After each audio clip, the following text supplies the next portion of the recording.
After a few months of waiting, we've come to the most exciting part of the show, the Miss Universe Philippines 2026 Coronation Nights.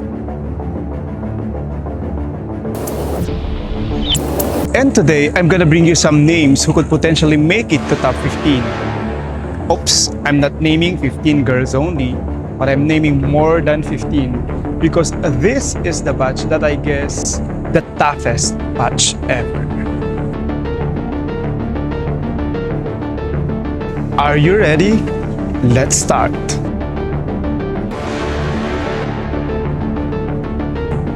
This is Ken, TPG, the pageant guy. Welcome to my final picks. First on my list is Summer Islands.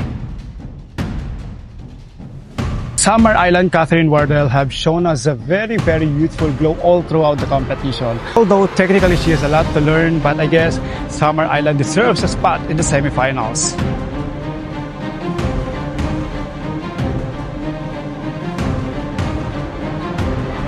Next on my list is Luisiana Laguna Ashley Subihano. Although she may have been eliminated for top 30, but I think she will make it through the semifinals by a wild card. And I guess Ashley Subihano will be one of the great contenders during the finals. So Ashley, I still believe that she will make it to the final 15. Next on my list is Laguna, Isabel Prats.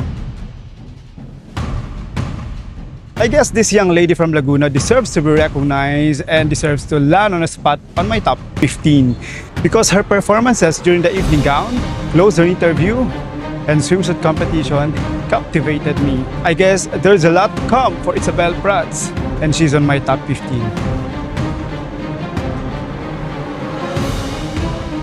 I guess one of the sure spot takers is Linary Montero Yulong of Mountain Province. I guess this beautiful lady from Mountain Province is one of the contenders because specifically, I think that aside from the fact that she performed, she has these machineries when it comes to voting. So it's no doubt that Linary might clinch one of the spots, the top 15 or possibly top 7. In terms of performance, I see that Linary has improved a lot compared to the performance she had shown in Aqua Boracay. I was one of those few maybe to send her a message about this one. I really DM'd her on Instagram, told her that she needs to improve her walk because I think that she has this captivating beauty despite being part of the inclusive community. Another lady on my list is Iloilo City Zesta Espinosa. Zesta Espinosa of Iloilo City. Undoubtedly, Zesta has one of the best walks in this year's Miss Universe Philippines. I guess she has one of the fiercest face when walking on the stage. And that's the reason why we suggested to her that she needs to smile. I think that her evening gown performance during the preliminary competition is not one among my favorites. But during the swimsuit competition, she really tried to find a way to gain back the momentum because during the Aqua Boracay show, she's on my top 3. But right now, I think that Zesta will give a good fight on the top 15 list.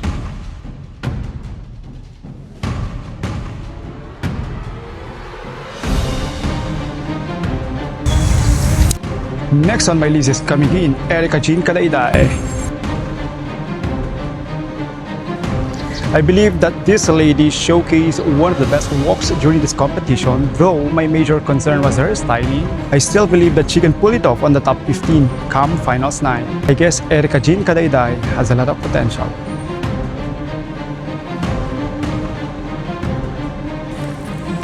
Possible on the top 15 is Cotabato Province. You know, Clarissa Westram is one of the most intelligent ladies in this year's batch. She can speak well, she can show or she can present herself, whether in evening gown or in the swimsuit. I know that it will really be a tough fight, but if we will give it a chance for her, I know that Cotabato Province could definitely make it on the list.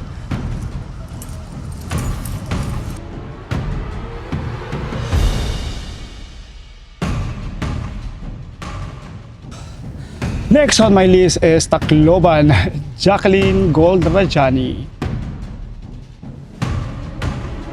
I think this beauty from Tacloban is more than just a pretty face because she is the most articulate in this year's batch. She reminds me of Gabby Carvalho, Miss Eco International Philippines 2025. And if she will be able to ace it to the top 7, it will be an easy crown for her because I know that she will give the best Q&A on the final round. So watch out for Tacloban on the final 15.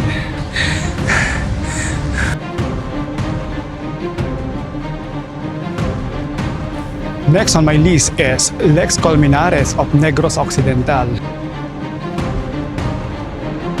She started as a dark horse in this year's competition, but as days go by, she has proven her worth to become a front runner.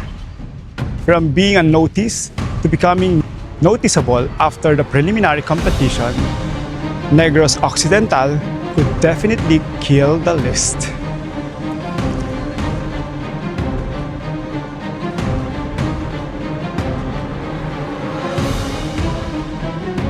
Next on my list is Manila, Justine Felizarta.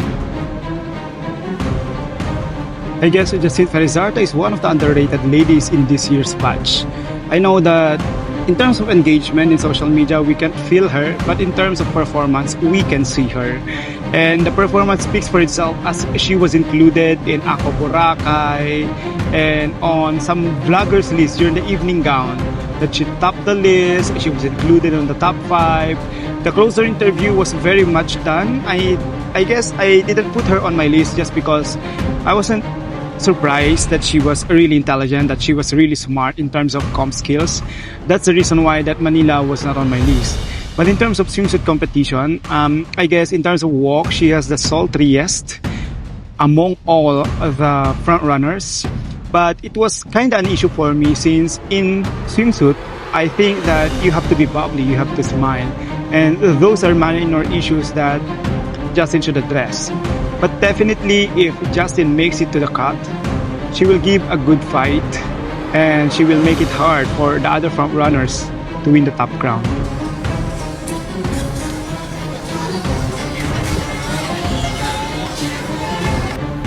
Next on my list is Tarlac,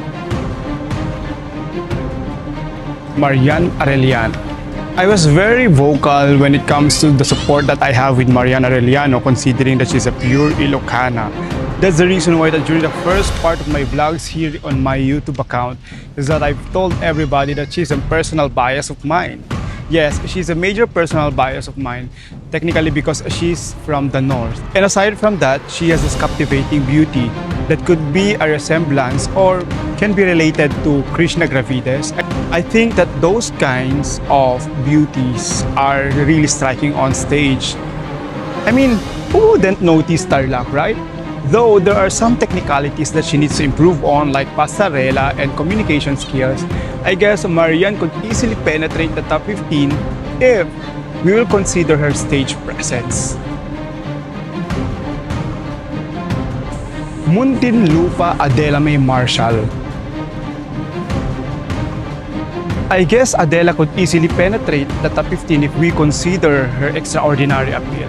She has this resemblance of Miss World 2013 Megan Young. We have noticed that her pasarela is not one of the strongest among all the ladies, but I think that despite that, Adela May Marshall could still penetrate top 15 if given the other factors.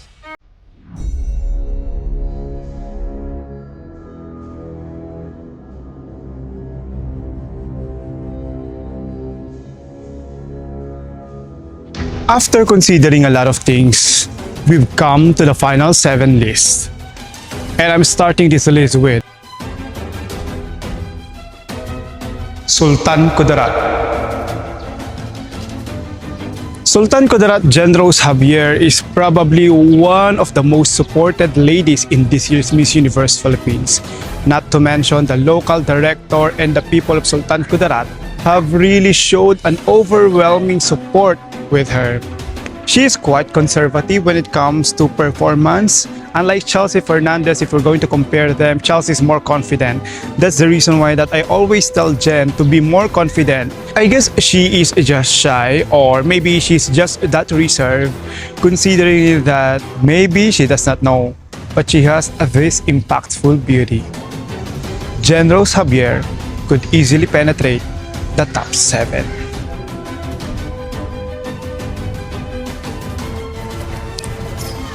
Next on my list is Cebu Province, Nicole Borromeo.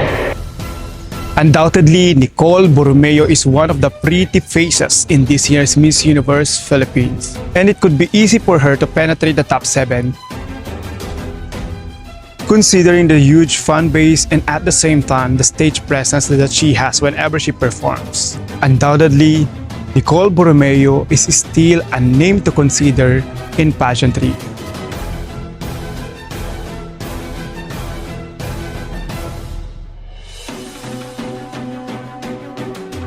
Next on my list is Baguio City, Roxy Bayens.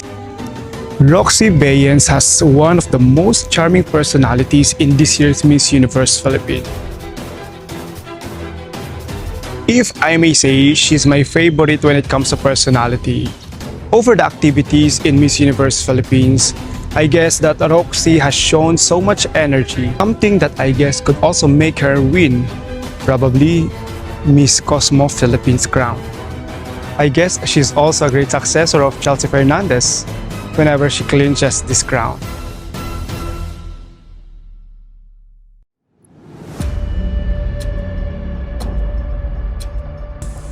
And now we've reached the moment wherein we're gonna break my BBAA. If you have been visiting my vlogs or have joined my live sessions, I guess you've heard it multiple times that the Miss Universe Philippines crown will land on one of these ladies. First on my BBAA, April Smith, Cebu City. I think that April is the most improved returning candidate, considering the performance that she had shown during Aqua Boracay, closer interview, evening gown, and swimsuit competition. I think April definitely nailed it, and she deserves a spot, and she deserves a crown on her head. It's about time to send her in one of the international pageants, if not Miss Universe. But definitely, April will give a good fight come Finals 9. Next on my BBAA list, Alison Hetland of Pampanga. I think that Alison is the strongest among all the newbies in this year's batch. Aside from her towering height, Alison has this stage presence very commendable that people could only notice when they see her perform on stage. Something that I've experienced during the national costume competition held in Urdaneta City, Pangasinan. I won't be surprised if Pampanga takes home the Miss Universe Philippines crown. And if in any case she will not take it, I guess she will land at least on runner-up or maybe supranational.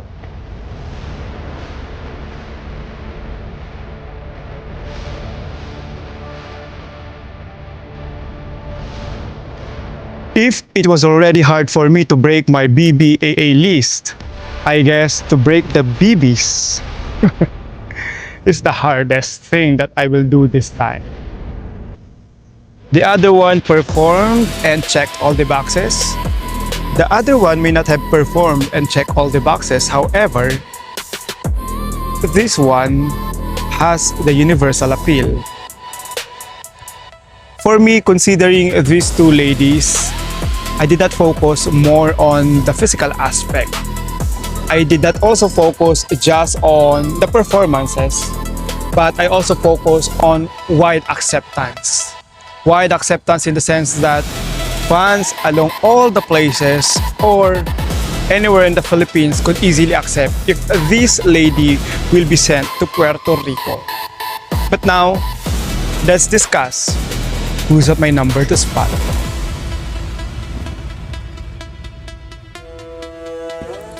At my number 2 spot, Bella Ismael of Taguig. It really breaks my heart to say this because as someone who believes in her, I think that Bella is the best performer in this year's Miss Universe Philippines. She checked all the boxes. Everything, no doubt. But the reason why I put her in my number 2 spot is I guess she needs destiny to be on her side. There's nothing wrong with Bella. It's not just about the hype. But if in any chance we send Bella to Puerto Rico, I guess she will still give a good fight. But if not, Bella is very much welcome also to other crowns. I'm really broken-hearted also in the sense that all throughout the competition, she's at my number 1. And if not, number 2. But overall, she's the highest when it comes to total scores garnered in this year's Miss Universe competition. I know some of you will react, but guys, calm down. I'm not saying that she will not win Miss Universe Philippines crown. I still believe that she will make it. Again, it will just be a matter of destiny. I really wish the best for Bella. And if it happens that if in the end she will be crowned, I will be one of the happiest. We've come to the last spot, or the number 1 spot. This is something not expected by fans, especially those who follow me, or especially those who have subscribed to my channel, because you've never seen her at number 1 spot except in CDI. And I'm talking about Bea Milian Windorski of La Union at my number 1 spot. Bea is at my number 1 spot not because of her physical attributes but because of the universal appeal. Something that I've observed all throughout the duration of Miss Universe Philippines. There were a lot of activities done in this year's Miss Universe Philippines, and when you see the fans and when you see the public, they always clamor for Bea of La Union.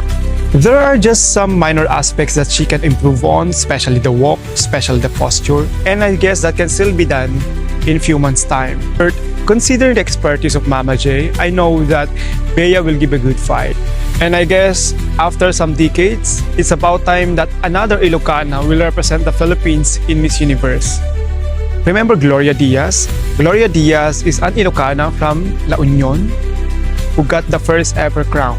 Why not if another Ilocana will take home the Miss Universe crown this year in Puerto Rico? Don't be surprised if Bea, Bella, Allison, or April will take home the crown. Because I think my BBAA are the stronger crown contenders in this year's Miss Universe Philippines. And if you like this video, please subscribe, comment, like, and share. Again, this is Ken, TPG, the Pageant Guy. Thank you so much.